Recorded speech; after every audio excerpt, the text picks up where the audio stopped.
நல்லா இருக்கீங்களா மேம்? நல்லா இருக்கேன், நல்லா இருக்கேன். மேடம், அப்பாவை கேட்கிறீர்கள், நீங்க கேக்குறீங்கன்னு சொல்லலாமா? நான் இல்ல இந்திய தேர்தல் ஆணையம் தான் கேக்குதுன்னு சொல்லணுமா? ஆமா, தேர்தல் ஆணையம். இப்ப நான் கட்சி சார்பா வந்திருக்கேன். தேர்தல் ஆணையத்தை பத்தின விளக்கத்தை கொடுக்கலாம். சரி சரி. ஆனா தேர்தல் ஆணையத்தோட ரெப்ரசன்டேட்டிவ் கிடையாது. சரி மேடம். மேடம், இப்போ இல்ல மேடம், உறவினர் கேக்குறீங்க. உறவினருடைய உறவின் முறையை எல்லாம் கேட்பது அப்படிங்கிறது, நீங்க என்ஆர்சியை இம்ப்ளிமெண்ட் பண்ணுவதற்கான ஒரு முன்னோட்ட நடவடிக்கை இது. ஏன்னா இப்ப இவர்கள் எடுக்கக்கூடிய ஒரு 12 மாநிலங்கள் கணக்கெடுத்தோம் அப்படின்னா வாக்காளர்கள் மட்டுமே 52 கோடி பேர் வந்துடுறாங்க. அப்போ 18 வயதுக்கு கீழே இருக்கக்கூடியவங்க, டாக்டர் சொன்னதுனால நானே ஒரு கால்குலேஷன் ஒன்று போட்டேன். 18 வயதுக்கு கீழே இருக்கிறவங்கள நம்ம அடிஷனலா இந்த ஒரு 12 ஸ்டேட்ல நம்ம சேர்த்தனோம் அப்படின்னா சரிபாதி நாட்டினுடைய குடிமக்களுடைய எண்ணிக்கையை கால்குலேட் பண்ணி முடிச்சுட்டாங்க. இது என்ஆர்சியினுடைய ஒரு நடவடிக்கை தான் அப்படின்ட்டு ஒரு சந்தேகத்தை கிளப்புறாங்களே, ஏதாவது அதுல உண்மை இருக்கா? இல்ல இல்ல, அதுல உண்மை இல்லை. முதலாவது நீங்க பார்க்க போனால் பீகார்ல நிறைய வாக்குகள் இரட்டை வாக்குகள், இறந்தவர்களோட வாக்குகள் இப்படி எல்லாம் நிறைய நீக்கப்பட்டது. இளைஞர்களோட வாக்குகள், புதிதாக என்ரோல் ஆனவங்க, 18 வயது நிரம்பியவர்கள், அவங்க வாக்குகள், அப்புறம் விடப்பட்டவர்கள் வாக்குகள் எல்லாமே சேர்க்கப்பட்டது. ஆனா அதே நேரம் கேரளாவை பொறுத்த வரைக்கும் பாத்தீங்கன்னா மக்கள் தொகை 3,60,00,000 தான். ஆனா வாக்காளர் அட்டையும் ஆதார் அட்டையும் வழங்கப்பட்டிருக்கிறது எவ்வளவுன்னா 4,20,00,000. இல்ல மேம், தப்பா சொல்றீங்க. 60 லட்சம் இருக்கு. இது 2,78,00,000 தான் மேம் கொடுத்திருக்காங்க. இல்ல இல்ல, அந்த வாக்காளர்கள் இல்ல, நான் தான் சீட் வச்சிருக்கேன் கையில. வாக்காளர்களோட எண்ணிக்கை 3,78,00,000 தான். எலெக்ஷன் கமிஷன் ஆஃப் இந்தியா கொடுத்தது தான் இது. வாக்காளர் எண்ணிக்கை எக்ஸஸா இருக்கு. வாக்காளர் எண்ணிக்கை எக்ஸஸா இருக்கு, மக்கள் தொகை கம்மியா இருக்கு. அதுதான் இதுல புரிதல்.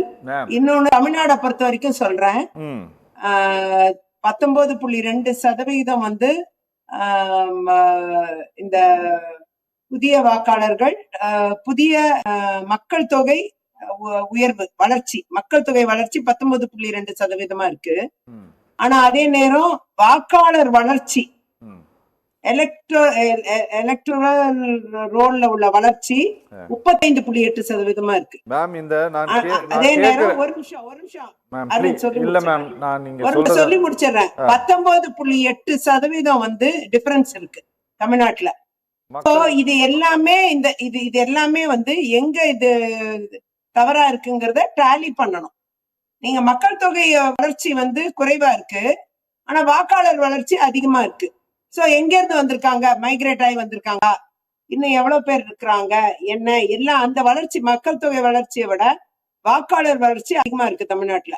சோ அது எப்படி இரட்டை வாக்குகளா இருக்கா, இறந்தவர்கள் வாக்கு நீக்கப்படலையா அப்படிங்கறது இது எல்லாமே சரி பார்க்க வேண்டிய ஒரு சூழ்நிலை இருக்கு. அதுக்குண்டான் எஸ்ஐஆர். இதை கண்டு எதுக்காக இவ்வளவு தூரம் பயப்படுறாங்கன்னு எனக்கு தெரியல. அந்த அளவுல சம்மரி ரிவிஷன்ங்கிறது எவ்ரி இயர் நம்ம செய்யறதுதான். அந்த சம்மரி ரிவிஷன்ல ஒழுங்கா இறந்தவர்கள் நீக்கப்பட்டு, இரட்டை வாக்குகள் நீக்கப்பட்டு, ஒரு சில இடங்கள்ல கொளத்தூர்ல எல்லாம் ஒரே ஆளுக்கு 3 ஓட்டர் ஐடி இருக்கு. அப்படிலாம் இப்ப கண்டறியப்பட்டிருக்கு. ரஃபீன் ஒருத்தருக்கு 3 ஓட்டர் ஐடி இருக்கு, செந்தில்னு ஒருத்தருக்கு 2 ஓட்டர் ஐடி இருக்கு. இப்படி எல்லாம் கண்டறியப்பட்டிருக்கு. அந்த மாதிரி வாக்காளர் எக்ஸ்ட்ரா இருக்கிறது அனுராக் தாக்கூர் அது சொல்லிருக்காங்க. எது இதே சார்ஜ் ராகுல் காந்தி வைக்கிறாரு, ஒத்துக்க மாட்டேங்கிறீங்க? அதேதான் ராகுல் காந்தி வைக்கிறாரு. தமிழ்நாட்டுல ஏன் வைக்கல அவரு? தமிழ்நாட்டுல இப்படி எக்ஸ்ட்ராவா இருக்குது, இந்த மாதிரிலாம் இருக்குன்ட்டு ஏன் தமிழ்நாட்டுல ராகுல் காந்தி ஏன் சொல்லல? அது சொல்லியிருக்கணும்ல, அதையும் சொல்லியிருக்கணும். புகாரா கொடுத்திருக்கணும். ஃபார்ம் 7ல புகாரா கொடுத்திருந்தா இது எல்லாமே நீக்கப்பட்டிருக்கும். இந்திய அளவுல அவற்றை இருக்க டேட்டாவை ஃபார்ம் 7ல கொடுத்தோம்னா ஆட்டோமேட்டிக்கா எலெக்ஷன் கமிஷன் அது மேல நடவடிக்கை எடுக்கணும். கொடுக்கவே இல்லை. ஒரே ஒரு சின்ன சந்தேகம், அதாவது நீங்க சொல்றீங்க தமிழ்நாட்டினுடைய வாக்காளருடைய எண்ணிக்கை எவ்வளவு அப்படின்னா 6,41,15,000 அப்படின்ட்டு இந்திய தேர்தல் ஆணையம் 27 10/2025 அன்னைக்கு சொன்னது அந்த ஸ்டேட்மெண்ட், சரியா?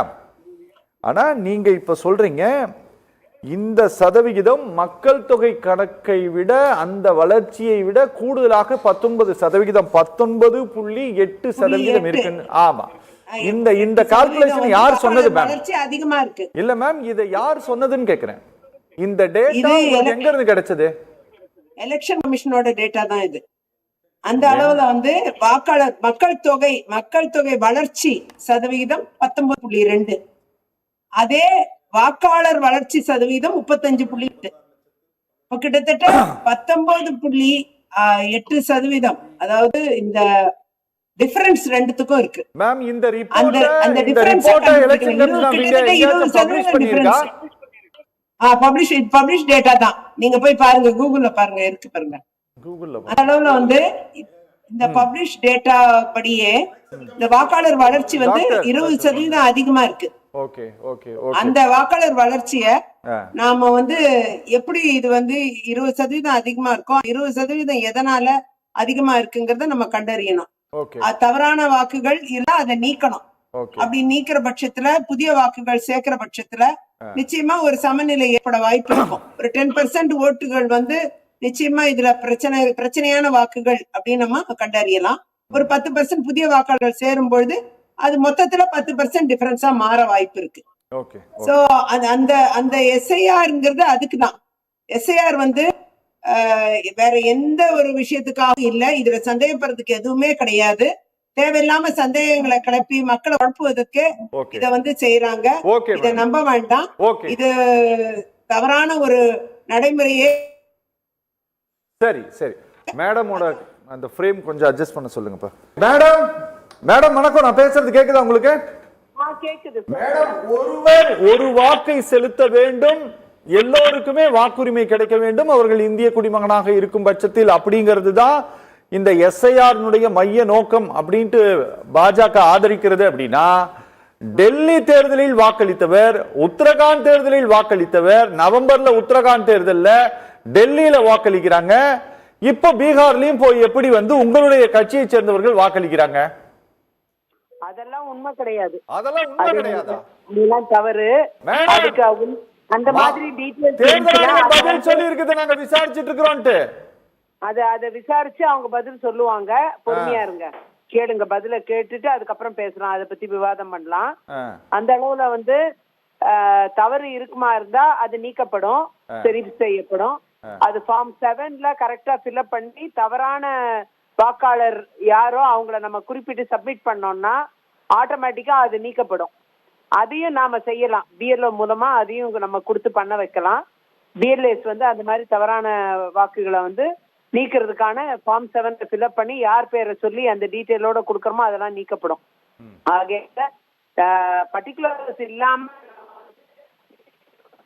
ஆடியோ வைங்கப்பா. என்னப்பா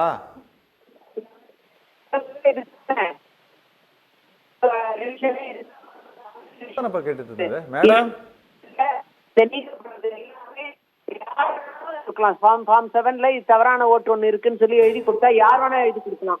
எழுதி கொடுத்தா அது வெரிஃபை பண்ணிட்டு நீக்கப்படுறதா இருந்தா நீக்கப்பட்டுரும். 2 ஓட்டு இருக்குன்னு சொல்லி யார், நீங்க கூட கொடுக்கலாம், நான் கூட கொடுக்கலாம். இது மாதிரி பக்கத்து வீட்டுக்காரருக்கு 2 ஓட்டு இருக்குன்ட்டு ஃபார்ம் 7 எழுதி கொடுத்தோம்னா நீக்கிடுவாங்க.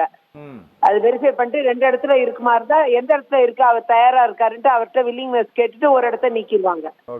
அது மாதிரி இருக்கும். அதனால அதை பத்தி வரி பண்ண வேண்டிய அவசியம் இல்ல. அவர் பீகார்லயும் இருந்தாரு, உத்தரகாண்ட்லயும் இருந்தாருன்னா அவர் பீகார்ல இருக்க விருப்பப்படுறாரா இல்ல உத்தரகாண்ட்ல இருக்க விருப்பப்படுறாரா, அதுக்குண்டான ஆதாரமான டாக்குமெண்ட் அவர்கிட்ட எது இருக்கு, பீகார்ல இருக்கக்கூடிய டாக்குமெண்ட் தான் இருக்குன்னா அங்க உறுதி பண்ணிடுவாங்க, உத்தரகாண்ட கேன்சல் பண்ணுவாங்க.